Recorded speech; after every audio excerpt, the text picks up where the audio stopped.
Fever and cough. They're two of the most common reasons people see a doctor.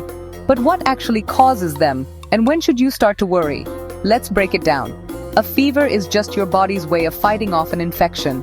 Your brain tells your body to turn up the heat, making it harder for viruses and bacteria to survive.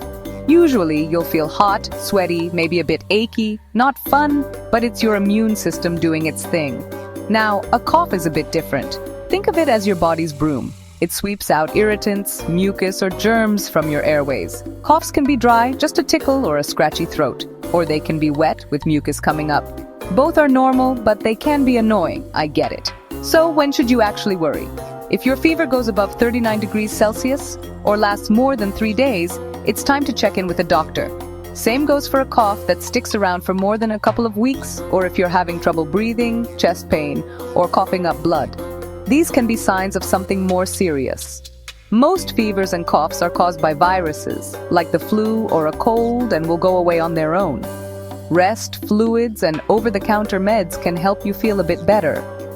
But remember, antibiotics don't work on viruses, so don't reach for them unless your doctor says so. If you're ever unsure or you just feel really unwell, don't tough it out. Pop down to your GP or a local health clinic. It's always better to get checked out. That's your quick guide to fevers and coughs. Stay healthy, look after yourself, and remember, your body's just trying to help you out.